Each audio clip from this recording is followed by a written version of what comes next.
Hey guys, in this session we are going to see how we can configure the Okta in our MuleSoft Anypoint platform. In the previous video we have seen how we can configure the Okta to get the access token.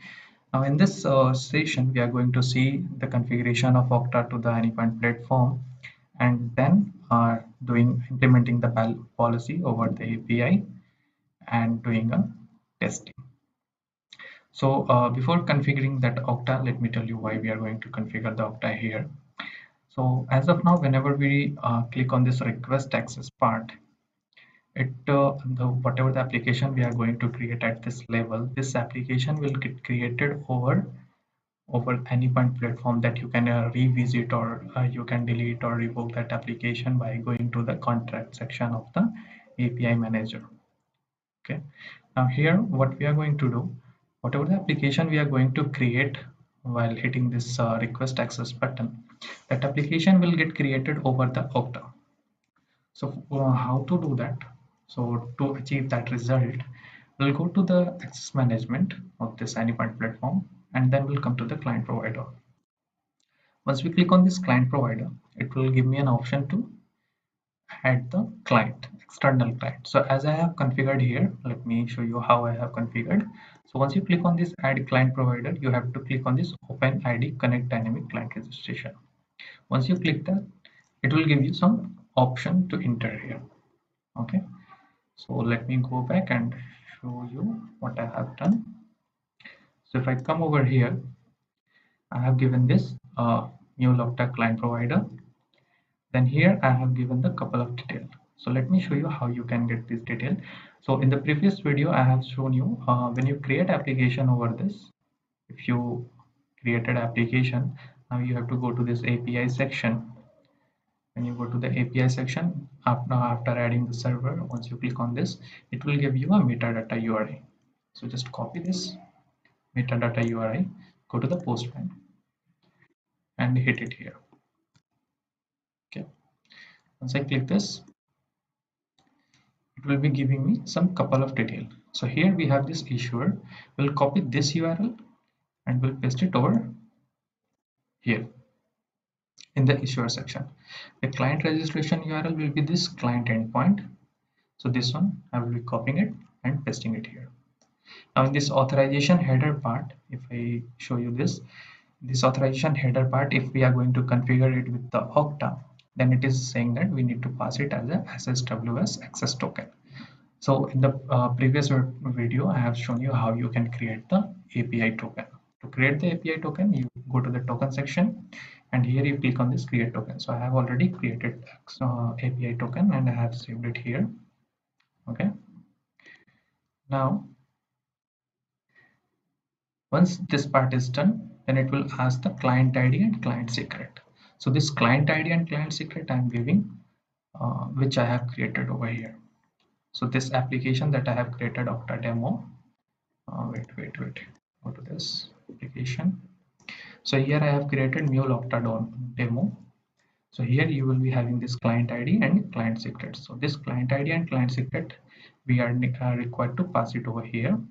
Then come to the authorized URL. This authorized URL you will be getting from this metadata URI that we hit it in the postman. So here this authorized endpoint is the authorized URL. Then the token URL for this token one. And this introspection URL you will get it at the bottom. Introspection URL. And if you come to this scope part, these are the scopes. Okay, so whatever the things you have configured in the Okta, that will be coming out here. Once we are done this, you need to click on this save. Once you click on this save, for you it will be showing it 0 here because you have not assigned any environment. To do that, you have to go to the environment section, then select the environment in which your application is going to be deployed. So I have a sandbox, so click on this sandbox. Once you click on this, here it will ask you the client provider. If you do not give any client provider, by default it will select the Anypoint. So here I have selected Mule Okta client provider that I have configured. It is not showing here as of now, but let me click on this. Okay, Here I have selected one and see Mule Okta client provider. Once it is done, once you click this, it will show you assigned environment one. So here if you see for the design environment we have any point, but for the sandbox it is having Mule Okta client provided that I have created in this client provider section. Okay, so once you assign the environment, it will give you a one as that one environment got assigned. If you want to see, you can click it over here and you can see that sandbox environment got assigned to this particular external client provider. Once it is done, then what we have to do, we have to go to the API manager section.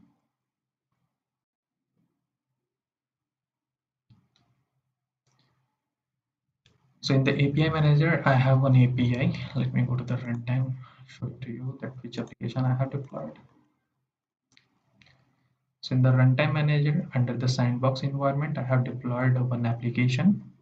This is OpenID demo and this sample application look like this. Okay.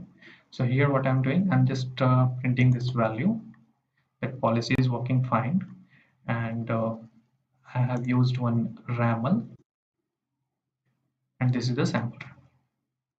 Okay. So then I deployed this application and in the API manager, if I show you here, uh, once this once you get the active status, it means that we have configured this API auto discovery with this deployed application. Now we have to go to these automated policies and we have to implement the OpenID connect policy. So we'll click on this and then you will get an option to OpenID connect access token enforcement.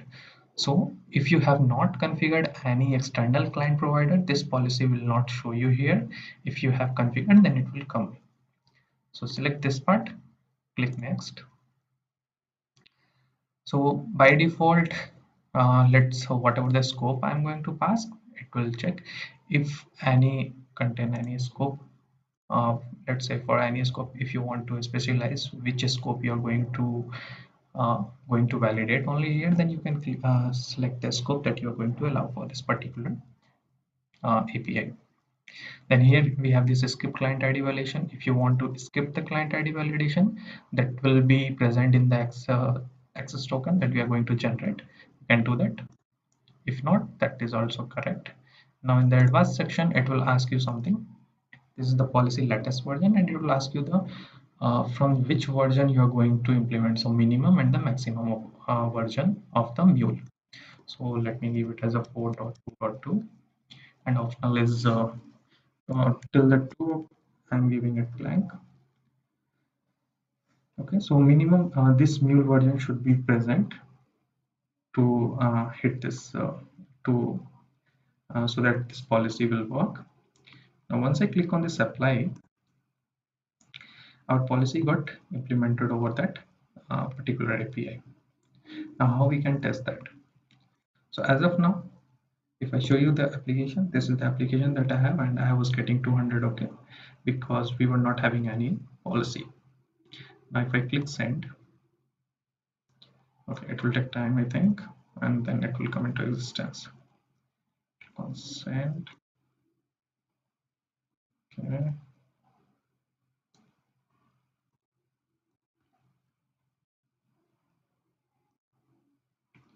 Okay, now the access token was not provided. Now the policy came into existence. Now let's see if I do the control Z also, and if I click send,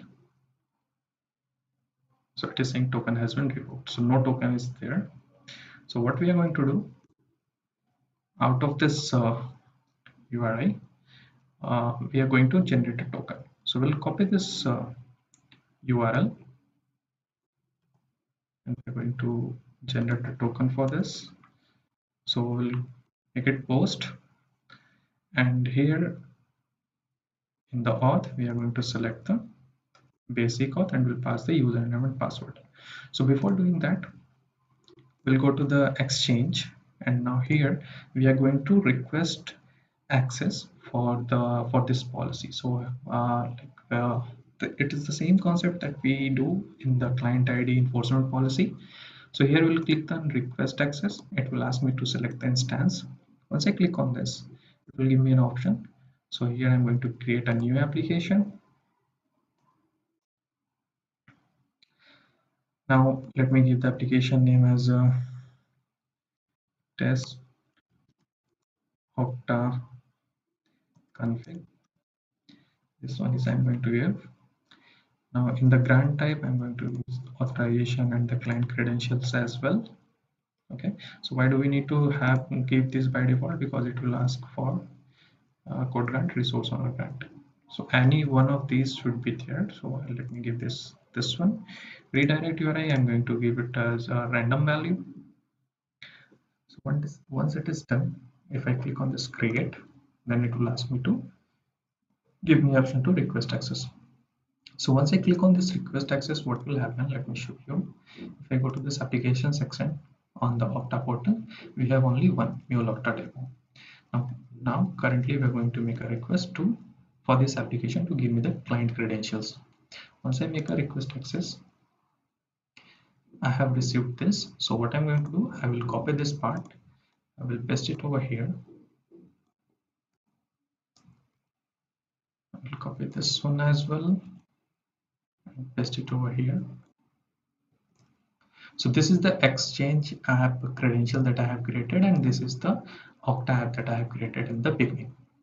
Okay, so once it is done, if I close this and I go to the Okta part, now see here we have only the Mule Okta demo. If I refresh this, you will be seeing one more.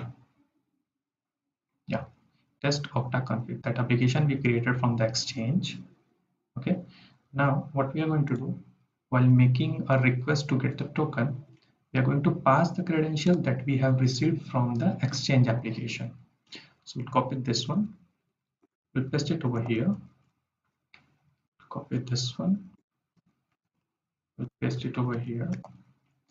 Now method should be post. In the param we have to specify the scope. So I have given a scope as a Mule scope. Now the grant type, so we have selected two grant type, authorization and client credentials. So we are going to pass the client credentials here. Okay, and in the header section we are supposed to pass one content type. So here content type will be content type. Okay, so the content type should be application /x -w form URL encoded. So in the previous video I have shown you how we can generate the access token. So once I click on this send, it will give me the access token. So this token I have received from the Okta by using the application credential that we have created on the AnyPoint exchange. So I will copy this part and I will go my application. So now I was getting 401 unauthorized. Now I'll pass this new credential here, and if I click on this send, I'm getting 200. Okay, which means our policy is working fine. Okay, so let me show you the logs as well of the runtime manager. Go to this application, logs. If you see at 7, so at 7 we hit this application, and this is the end log with the flow name. So this we hit it successfully. So in this way we configure the Okta part. Now in the similar way, as many as you want, we can create a number of application at here. So what it actually doing here is this Mule part, this Okta part actually is whenever you are creating a credential from this exchange, from this request access part, we are creating it in the AnyPoint space. Now that space we are changing it to the third party. So it can be Okta, Auth, Zero, or any other like AWS. We can also configure that one here. So whatever the third party we want to use, we can use it. So let's go to this AnyPoint platform, and if I go to my API, so go back. Where is my API? Just a minute. Click on this box, cancel API administration. Click on this. Click on contracts. So this one we have created and it is approved. Okay. So whatever the application that we are going to create, that will be created to directly to your directly to your Okta portal, not at here. So it is creating a record that how many application we have created, and we can revoke it from here as well, and we can revoke it from here as well. So if I just go here and just go click on this deactivate, then this particular credential will not be valid to generate the access token. In similar way, you can assign to is a particular user, or you can create a group of user and you can assign to them, and they will be using it. If you want to add any other policy for that, let's say instead of this access token, we want to have the JWT. Okay, policies, API administration, automated policies. So let me delete this policy. If I remove this policy, and now if I test it without token, so of course it will work. Let me hit it. So it will take time to implement the actual on the runtime manager. So we'll wait for 5 to 10 seconds and let me hit it again. Yeah, so now it is working. Let's go back to here and automated policies, and let's say we want to implement the JWT validation one. So we'll click on this part, click on next, and in the header we are going to pass, so let all the default value should present here. Now here in the JWT key, what we are supposed to pass here is we will pass this JWKS URI. So here we have one JWKS URI. Just copy this part, go to the policy section, and if you want to skip the client ID validation, you can skip here as well. So just to skip client ID validation, in the advanced section it will ask you to all runtime or what. So we can make it again 4.2.2 and then click on apply. So now this policy got applied, and if I'm going to hit this application without the token, now it should give me the 400. Let's click on this send. 200, 5 to 10 seconds. Okay, I think we need to wait for the 5 to 10 seconds. So this time again we are going to generate a token with the same credentials. Let me test it here as first. This is working fine. So this one got implemented. Edit configuration. So R is a custom. In the header we are going to pass BR authentication header. Okay. Okay. JWKS. Okay, my mistake. So instead of this, we are not supposed to use this one. We have to click on this JWKS part, and then we have to pass that JWKS URI. So copy this, go over here, and in this section just paste it, and then rest of the thing will remain same. No thanks. This policy is updated. Let me test this policy. So now if you see, it is giving me the 400 bad request, which means JWT token is required. Now what I'm going to do, I'll hit this application again and then I will get the access token. So here I got the access token, and we are going to pass it in the header as a token. So we'll come over here, we'll select the bearer token, and this time I'm going to pass this token and click on send. So now we are getting 200. Okay, now if we do not let's do a cross check. We do not pass, and let's see if it is working or not. So now it's bad request. So with this external client provider, whichever we are going to use, we can create this create our application. So if you have seen my previous video where I have implemented the JWT policy with AWS, in the same way we are implementing the this Okta with our OpenID Connect and as well as JWT validation policy. So this is all about this video, and if you have any question, you can comment it down. And if you have any question regarding this Okta part, like how can we create a multiple scopes and what are the things that we need to validate, how we can assign a group or rest of the thing, whatever the queries you have, you can comment it down. And if I haven't explained that in video, I will create a separate video and I will give a walkthrough on that. Okay. Thanks for watching this video.